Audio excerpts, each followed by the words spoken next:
Hey, everybody. Welcome to Takeoff with John Clark. And we have a very special guest, a Philly legend. And you're going to have a chance to see him and meet him once again. He'll be here in Philly in a week and a half. We'll explain that in a couple minutes. Nick Foles, welcome. Good to see you. Good to see you as well. Thanks for having me. Absolutely. So, Nick Foles, you're going to be coming to Philly August 26th at Xfinity Live for the FanDuel and 97.5, the Fanatic FanFest. We'll get into that in a second, but I guess I got to ask you the question that might be out there. Are you retired? Are you hoping to play again this year? What's your deal? Yeah, I'm not retired. I'm just sort of right now enjoying time with the family. Not really thinking about training camp. Is sort of, it's different and nice. Just enjoying time with my wife and kids, but no, not retiring this year. Just going to see where my heart is with everything. And it's been I'm grateful for the career I've had. It's been a journey. All over the place, learned so much, met some amazing people, had some great experiences, also had some low experiences, but all in all, super grateful for the career. And I'm not sure if this is it, but the door's not closed yet, but just sort of enjoying where I'm at right now and just taking this time of, now it's my kids' time to play sports and just watching them enjoy it. It's interesting. The other day on the preseason broadcast for the Eagles, Fletcher Cox talked about why he wanted to come back for one more year with the Eagles. And he said he talked to a couple of his former teammates who said they left and it's just not as good a lot of other places. And it was a mistake for them to leave. Did he happen to call you by any chance? You know what? I didn't end up talking to Fletcher about that because if it was really up to me, I don't know if I'd have ever left Philly. I know my wife and I talk about it all the time. There was just so many unique circumstances that made it so it was probably the best at that time to, for the team and for me. But Philly's always been my favorite spot, always been the team where, I wish I could have stayed there my whole career. But the positives of going elsewhere was I met so many amazing teammates on other teams, got to live in other cities, be a part of those communities. And that's really unique. And those are the positives. But there's nothing like Philadelphia. Everyone always asks me, where's your favorite stadium to play in? What's your favorite team? It's like there's nothing better than running out of the link in primetime game, wearing the midnight green or the black. And I'm sort of bummed because now the Kelly green jerseys are coming out. And I was waiting my whole career to put on one of the Kelly greens. But I'm sure I can hit up Greg in the equipment room and have him send me one. Those are the sweetest jerseys, I think. I think you'll be able to get your hands on one. I hope so. We'll see. I think I might still have some. They might still be able to pull a jersey for me every now and then. And when you come back to the link, when they have a celebration of the Super Bowl team, whatever happens with you coming back to the link when you retire, I'm sure you can be fitted for one. Yeah, no doubt. I can't wait for that day. Whatever it is, I know I'll talk to Mr. Lurie and Howie about everything. But whenever I do decide to hang it up, I have a sort of longing to probably finish it as an Eagle if they'll have me. But that'll be a discussion for another day. They're focusing on the season, and there's still some of my teammates there that are balling, playing great. It's so fun to watch them just grow. I mean, their season last year was outstanding. Such a great team that's young and also has great veterans on it. And those veterans are, you got to have those good veterans on teams to help the young guys out. Yeah, so you're 34 now. When you see a guy like Jason Kelce, who was your center, when you see him still playing, and he's kind of been like you, thinking about retiring every year, but what does that say about him physically and mentally, still able to do this? Yeah, I mean, Jason is unbelievable, physically, athletically, mentally. One of my favorite teammates of all time. There's no one I trust more with, playing on that O-line, making the calls, leading those guys. Just being his teammate was really, really special. And he's always one of those guys I'll look at because, I mean, he's the guy that's making the calls. You're going up there, you're talking to him during the games, you're getting to know him in the locker room. And very early on my rookie year, I got to know Jason. And it was really neat, getting to play with him many years and 2 different stints and just watching him do what he does every single day he's unbelievable. And people don't realize, I think people do realize now how great of an athlete he is, but we have clips, funny clips. I'm not going to name names of who he's outrunning, but he's outrunning like tight ends on screen passes down the field. And this guy's the center blocking and his personality is coming out on his podcast with his brother. And, he's got a bright future whenever he leaves the game of football. I don't know what he'll do. Probably host like a reality show or something like that. But he's unbelievable. Yeah. So I've seen Jason Kelce in some circumstances. I'm asking you for a story here about Kelce, because I remember one practice I saw him, something wasn't going right, and he just snapped and he kicked the heck out of a trash can. It almost went 10, 20 yards. Do you have any cool story of Jason Kelce, maybe his passion and even a little anger sometimes when something's not going right? Oh, I have plenty of respectful stories. They're going to stay with me. The one thing I'll say about Kels in a broad term is he's one of the only players I've been around that demands not only the respect of his teammates, because a lot of people, you demand the respect of your teammates, but I mean, coaches listen to him too. I know there was a time in the 2018-2019 season where it just wasn't going well. We were trying to get things straight at the end, and he stood up and spoke to the, offense, including the coaches. They were included in this conversation, and they weren't the ones doing the talking. He was the one doing the talking, and very respectful, but very firm. And let's just say he lit a fire in everyone, and in the right way, as a leader would. And we went on to win 3 games and go to the playoffs and almost made it back to another NFC Championship game. And that's just the type of leader he is. He demands it from his teammates. He demands it from the coaches. And I'll tell you this, as a coach, if you're not on it, he is, and you will be found out, because I guarantee you he knows his stuff. And if you don't know your stuff, he's going to find out. He wants you to know your stuff. But I know with Stout and everything, Stout knows his stuff. And there's always been some really fun conversations in those blitz meetings with those two. And but what a special teammate, special guy, husband, father, all the good things. And the Eagles are very, very fortunate to have him. I know he loves playing for the Eagles, but he's the man. So I asked a couple of your former teammates when we're about to do this interview, I said, is there anything I can ask Nick about that would be a good story? Now, Jason, I think he's been a champion at this as well, but a couple of your teammates said, and this is back in the day, I guess, you had the greatest beer chug they've ever seen in their life. Is that in Nick Foles' past? Do you remember a little competition with any teammates? I'm not bad at it. I'm pretty good. Jason's pretty good at it as well. Definitely a skill set. It was a bonding exercise at the University of Arizona. University of Arizona is a great college, but it also has pretty good parties. So you learn a few party tricks. So that was one of them. And I just remember, I think it was at Xfinity Live my rookie year. We went there and we had some fans challenge a group of us, including me and Jason, to a beer tower? Chug off. So, I mean, I'm a rookie. I'm with, Jason, all these guys, and Jason sort of knew I could chug a beer, and we made sure we each chugged 2 of them, and then the other guys just handled their one because they weren't as good as us. And the fans were pretty rowdy, and they thought they were just going to whoop us, but we're competitive. And I think by the time we got that beer tower down, they still had half of theirs left, and I think we just walked off. Like, that was it. That was a huge victory for us. So little did we know years later we'd be winning the Super Bowl together. But that's a victory that I think him and I will always cherish as well versus the Philly fans. Yeah, that's some bonding. And I don't know if you notice, I'm sure you see the videos sometime in social media. Jason Kelce is still doing this. Now, you might be retired from the beer chug game, but he is down there every summer down the shore, all day event, chugging beers with fans to raise money for the Eagles Autism Foundation. You know what? We might be able to make something happen in the future just for a good cause with Jason. But, that I haven't closed that door either, but it'll be with Jason for a good cause with the Eagles fans, because I think that's pretty unique. But yeah, I don't know. He has a lot more practice over the years. I'm drinking a lot of sparkling water and trying to figure it out. But yeah, I still think I got it.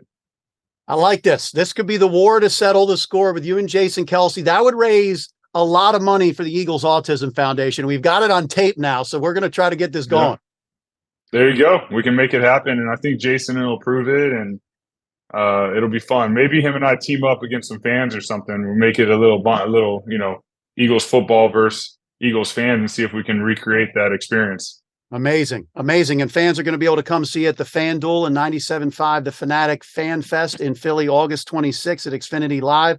We're going to get into some more details of that in a second. But I wanted to ask you, when you see those guys that you won the Super Bowl with over 5 years ago, and you see them now leading the way, Jason Kelce, Lane Johnson, Fletcher Cox, Brandon Graham, how important is it that the Eagles kept these veterans here? They're mixing in a lot of young talent, a lot of draft picks, especially on offense, but how important are those veterans for these younger guys and the mix of the roster? Oh, they're so valuable, and Howie knows that. There's a reason that he keeps them around. Those are great teammates, great players. The young guys have someone in the locker room to look up to that has been there and done it in that city. And you'll get, teams will get guys that have done it at once upon a time, but it'll be a different city and they don't know necessarily the locker room. And I know when I've gone to other teams, like I've done it as well, but you're trying to learn everyone's name. You're trying to find a place for your family to live. You're trying to find your kid's school. It's not like you're not in the city of Philly. So these guys know how the city of Philly works. They know the fan base. They know the love of the fan base. They know like how strong they are. They know all these things. So I think it's super, super valuable. How about quarterback Jalen Hurts? He's kind of following in your footsteps as Philly is the city of backup quarterbacks, leading a team to a Super Bowl. What did you see from him last year? And you saw him up close and personal when he came to play the Colts. How has he progressed, and how impressed are you that he is an MVP caliber level now? Oh, I mean, he's playing outstanding. I think you see how he demands the respect of the team and, the vets, the young guys. He's a leader at such a young age.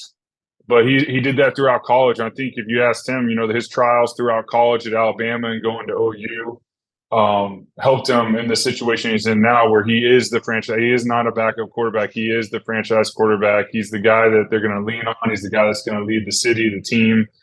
And he's doing an outstanding job of that. And he's got a great group of people around him to help him. He's got a great group of people up top in the building helping him. I mean, that's a very special place to go to work, whether it's, you go in the cafeteria, you go in the weight room, you go in the training room. There's people everywhere that love the Eagles, that go to work every single day. And, they have a quarterback in Jalen that can get the job done. So it's been fun watching him, and he's just going to keep getting better and better. It's interesting because going into last season, he said he had never had the same play caller 2 years in a row since his dad in high school. Now he's going into year 3 with Nick Sirianni. And I looked over your career. I don't think you ever got 3 years as a starter with the same coach. You had Andy Reid, then he's let go. Then you had Chip Kelly. Then you're going to a bunch of other teams. Then you come back to the Eagles for 2 years. But how important is that symmetry and the relationship and the chemistry when you can go into a year 3 together?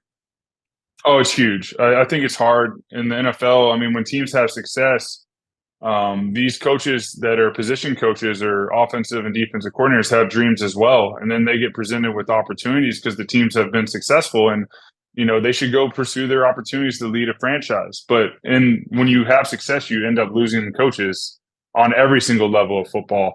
And it becomes really difficult to keep the same coordinators, the same offense. And I will say there's always a learning curve with the offense. You can have literally the same play, but a different terminology, and it's going to slow you down a little bit. I know when I learned plays, like even with the Colts last year, it was a totally different terminology list than I had in Philly.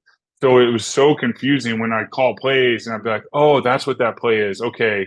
That's what we called it in Philly. So I'd have to do these mental gymnastics that slow me down a little bit. Well, this is going to be awesome for Jalen and the guys that are there because the terminology will be the same. The way they do things will be the same. They're going to add stuff. They're going to add new wrinkles. They're going to work on different things. But that's where you see the growth, like the language. They're just going to step in that huddle. He's going to get the play.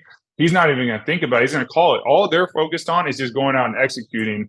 And if they do their job right every single day, the only team that can beat them is themselves. And that's what we had in Philly in 17 and 18 is we knew when we went in the game, we were good enough to play. And if we played well and we didn't, shoot ourselves in the foot and have penalties and misalign different things, we were going to be just fine. We'd win the game. But sometimes you beat yourself.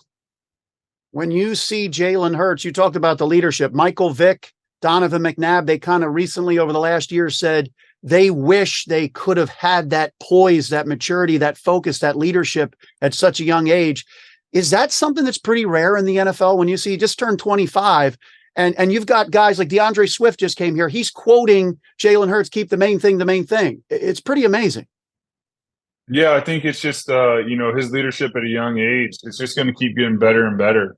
And he's just got to stay true to himself. And obviously he's had great role models along the way. I think when I look back at my career, like it's the role models and the people that, family, parents, coaches that have instilled those qualities that, keep the main thing the main thing. Like he learned that somewhere, and it's become something that it means something to him. And he knows because it means something to him and it's impacted him, it's going to mean something to his teammates. So he's going to share that with his teammates. And then along the way, he's going to learn so much about himself through this process. He's going to impact his family. He's going to impact, his teammates, his community. He's already doing that, and he's doing a great job. And I think as long as he does keep the main thing and focus on that and not let it get too big for himself, he's going to be fine. But I mean, listen, he had a great high school career, went to Alabama, went to OU. Now he's in Philly. I mean, the guy's played big time ball his whole life. He's been on the stage. He knows how to handle it, and he's doing a great job. When you look at the quarterbacks in the NFL, where do you think he ranks among the quarterbacks in the league? I mean, I think with what he did last year and his trajectory of where he's going, he's in the top tier. There's not only, I mean, he can do it all. He can throw every single ball. He can move around. The physical traits are very impressive. I mean, you can see, videos or hear stories about him in the weight room. I mean, that's stuff that impacts the team. That's the mindset of the team. But the most impressive thing, the reason the team will have success is his leadership ability, his ability to speak to the team, his ability to walk the walk. That's going to be huge. So I think he's in the top tier. I think he's going to keep getting better and better and better. He's just beginning his career. His confidence is going to go through the roof, but he knows he's putting in the work day in and day out. And that's where, he's confident, but he knows he can do it because he's put in the work and he's ready to roll. So Super Bowl this year, you had Andy Reid, the guy who drafted you into the NFL, came out and saw you work out. Maybe he didn't, but I think Marty did. But you had Andy Reid against the Eagles, who you won a Super Bowl with, and guys you play with. Were you kind of torn emotionally watching the Super Bowl? I mean, Philly will always have my heart. But I was really just trying to, I have teammates and coaches on both sides. So I knew it was going to be a great game. And it was. I mean, it was unfortunate for Philly at the end. I mean, the Chiefs are a great franchise. I mean, both those franchises, I've played with different franchises throughout my career, grateful to them all, but both those franchises do it right. They do a great job, and you can tell a difference in those two. And there's a reason they're both in the Super Bowl. And I mean, they're both going to be, front runners this year to go get it done again. And you can see a rematch. Who knows? I mean, those teams are great. They have a lot of talent. They have a lot of great coaches. The cities are behind them, amazing fan bases. So it should be a really fun football season. I hate to put you on the spot, but you look at the NFL. I mean, do you think the Eagles are the best team in the NFC? Who do you think would be the best competition for them getting out of the NFC?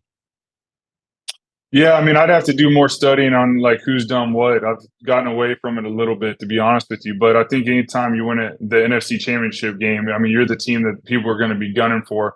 But I also know that with each new season, I mean, you got to get the season started, and the first, 4 games of the season are so important to create that new identity. We learned that in 17, 18, we won the Super Bowl, and then, players sign elsewhere, coaches go elsewhere. I mean, Philadelphia lost their OC in DC. I mean, listen, it's a new coaching staff. They might have some of the same guys, but anytime guys are changing roles, there's a learning curve. It doesn't go as smooth as people would think. So I think for the Eagles, the first part of the season is huge, just to see the dynamic of the coaches, how everything's working, how their new players are working, all those different things. But I mean, they're the front runner as it pertains to, they won the NFC Championship last year, and they're going to be ready to roll. But I mean, it's going to be a strong conference, and we'll see how the first 4 games, work out.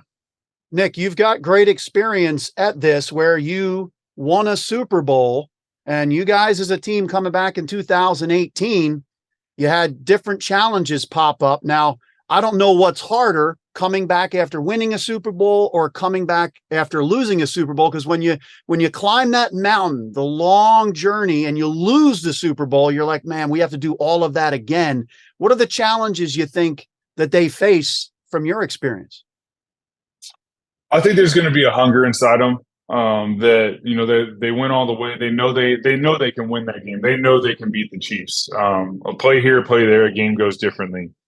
But at the end of the day, they know that they have a whole season ahead of them. So they have that confidence that they know they can do it. They know the work and the preparation they put in the year before worked well for them, whether it was the routine, the schedule, the film study, whatever it was. So they have that confidence, but they're hungry. They're going to be ready to roll. They're going to have something to prove, but it's a 17-week season. Like, it's a long season. It's a marathon. It is not a race, and guys know that. So you just take it one day at a time, one game at a time.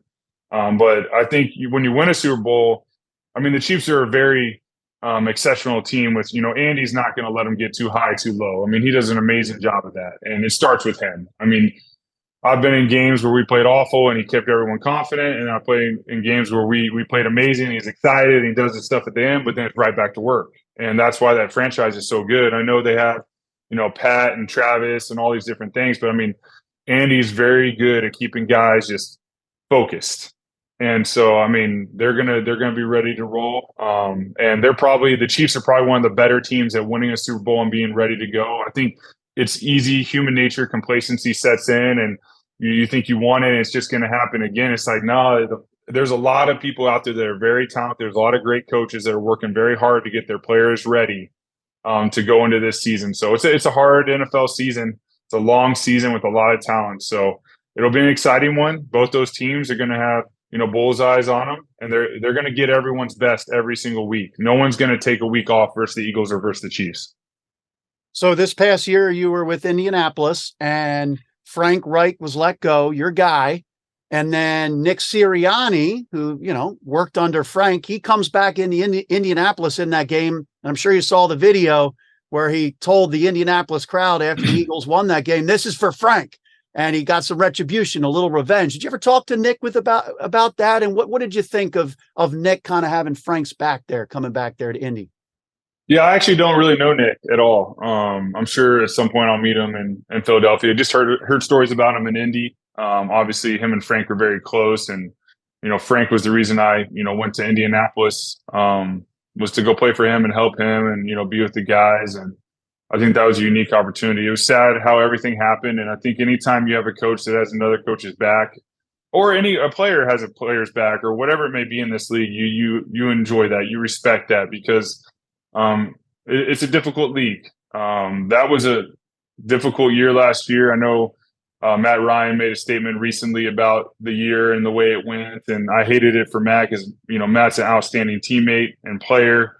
Frank's a great man and great coach, and in my opinion, it should have never happened that way. It did, and it was a tough year. But we got to go through it as teammates in Indianapolis and coaches, and we did everything we could to finish out the year. It was definitely very difficult, but seeing Nick have Frank's back, I mean, you want to see more of that. You want to see coaches have coaches back and players have players back. That's what that's where the game's at its best, in my opinion.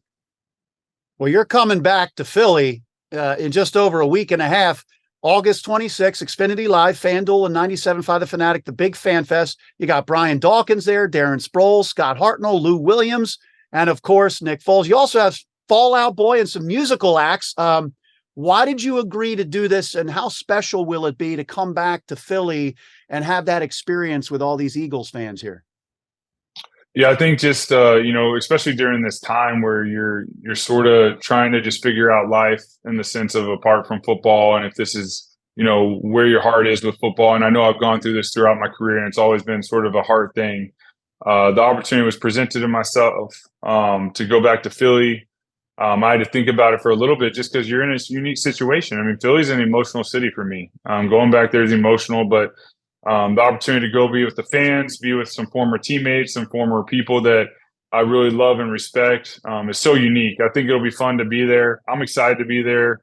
I know there's some activities we'll have going on at the competitions. And I think, anytime, Darren Sproles is one of my favorite teammates of all time. Obviously Doc was there with us too in a personnel position, but I mean, Darren Sproles, you don't get much better than that. If you could have, 53 Darren Sproles on a team, you're going to win every single Super Bowl. I mean, that's just the type of guy he is. So getting to see him, catch up with him, and then see the city of Philadelphia and be with the fans, I think it'll be exciting. Xfinity Live, right? I mean, that's where the first competition was. So that won't happen this time. I know I made this statement. I know fans are going to try to push me. Nah, we're going to go have a good time. That's only with Jason Kelce, and he's focused on the season. But I'm excited to go back. Yeah, and I see that if fans want to go to FanFest and see all of you guys and meet you guys, users can opt in with a promotion, make a $25 wager or more. You can get a free ticket, and that's to the first 10,000 people. That's a lot. That's like how many people were outside Taylor Swift outside the link. I know you think you recently went and saw Taylor Swift. I did. I went with my wife to see it at SoFi Stadium. I mean, what an impressive performer. I mean, very impressive. So it was definitely fun to watch. And, she's got quite the fan base. I'll say that. She has quite the fan base. But I have a feeling there'll be more Eagles fans ready to roll than Swifties. I love it. And people can go to FanDuel.com/FanFest for that. I don't know if I'm putting you on the spot, but I wanted to quiz you. There are 7 of your teammates from that Super Bowl team where you guys won the Super Bowl left on the Eagles. Can you name the 7 that are still here in Philly, still playing for the Birds? Oh man, obviously Kelce, Fletch, Brandon, Jake, Rick. That's 5 of 7. That's a good batting average. 5 of 7. Oh, you got Lane. There's who else we got? One more, and this surprised me too. I kind of forgot. Oh, offense or defense? It is defense. Defensive line. And I'll be honest, I forgot as well. Defensive line. You got to help me out. Derek Barnett. Oh, that's right. See, that's a sneaky one. That's a sneaky one. I know Eagles fans listening to this, trying to figure out the 7. I mean, you're probably going to get 5 or 6, but Derek Barnett, that's the one I was like, oh, yeah, I kind of forgot. He had a pretty darn big play in that game, getting that fumble recovery, too. That's awesome. Yeah. Man, that's a good group of guys right there. Yeah. Well, to wrap this up, Nick, I loved what you said about you kind of wish you never left Philly. When you guys win the Super Bowl and then you had the next season, was there ever any talk? I know Carson Wentz got the big contract. Was there ever any talk that you could stay and be the starting quarterback? Or it was, hey, Carson is the younger player, the high draft pick, big contract. He's the quarterback.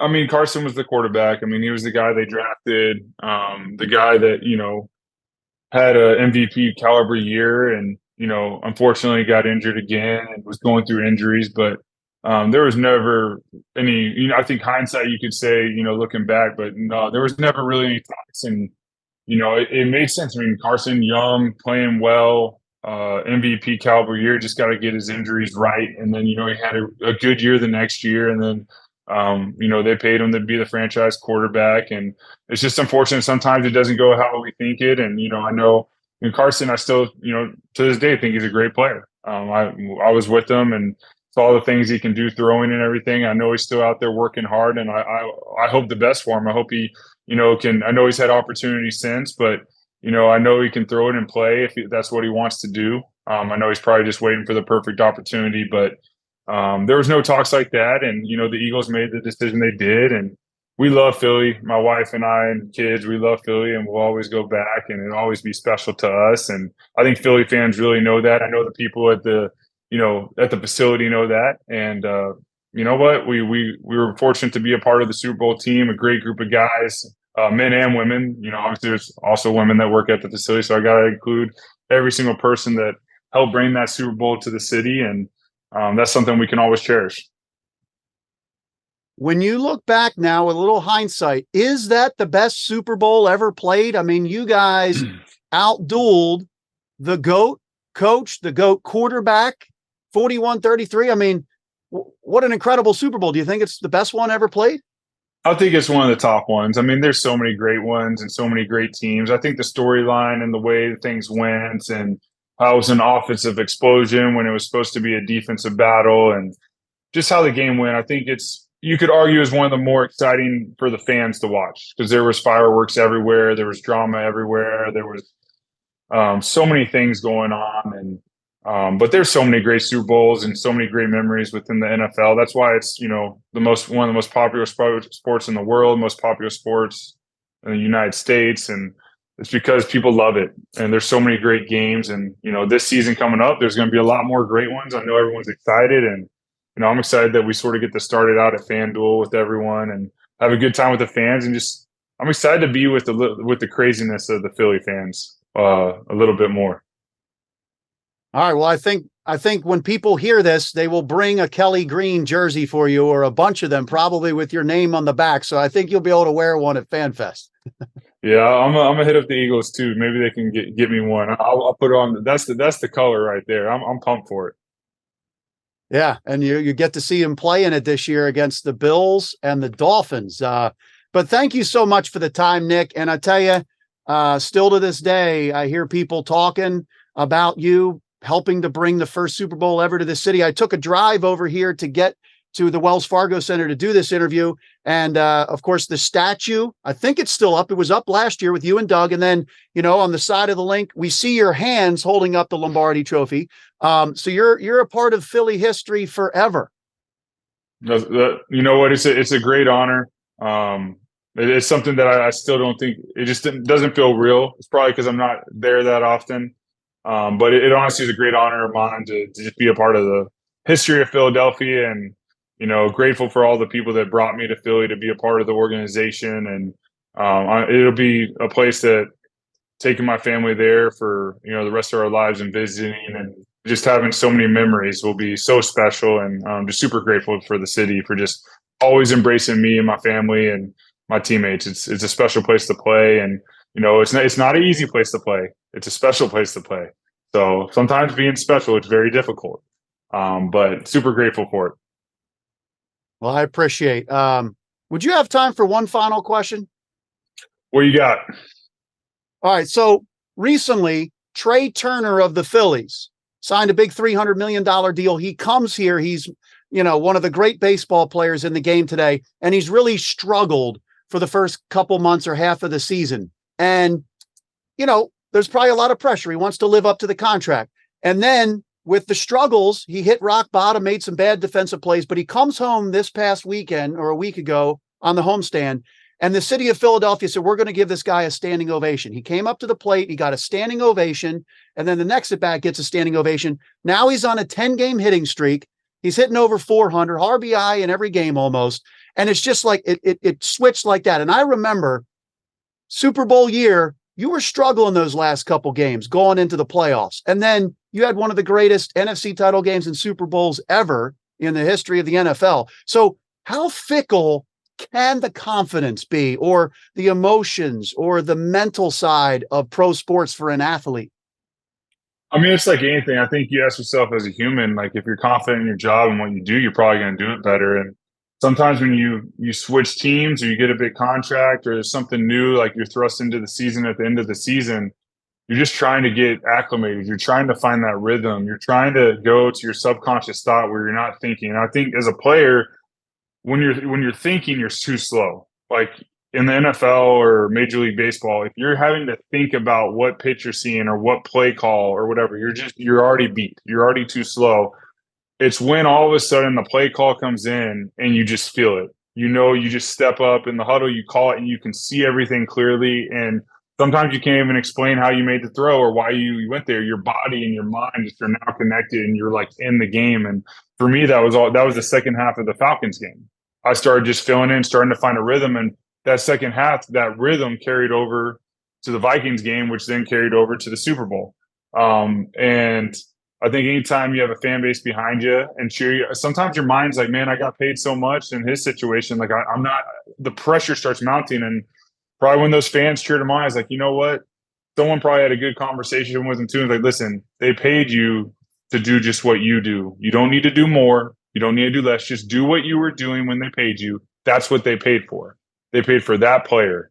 Because sometimes you get paid and you're like, I have to do more and more and more. It's like, no, they paid you for the player you are. Just keep doing what you're doing. You found that rhythm. You found out who you are. Just be that person. Don't add more weight. There's already enough weight with being a professional athlete and a family man and all the different things. Just be who you are, focus on it, and realize like there is more to life than sports, but you are doing sports now, and just do it to the best of your ability. And I'm happy for him that he found a rhythm. And I know I found my rhythm. And a lot of it too, in my position, was my teammates, stepping in the huddle, being with them, knowing that they had my back, I had theirs, and the coaching staff, they never gave up on me. They kept, they built that game plan around me going into the playoffs to where I would feel really comfortable, and it paid off. And we had a great team. Can't do without team. Great answer. I appreciate that. That's great insight and perspective. I appreciate that. And I'm sure everybody listening to this will as well. And Nick Foles, we'll see you in Philly August 26th at the FanDuel FanFest, along with 97.5 The Fanatic at Xfinity Live. It's going to be fun. Awesome. Fly Eagles fly. That's all I got to say. Fly Eagles fly.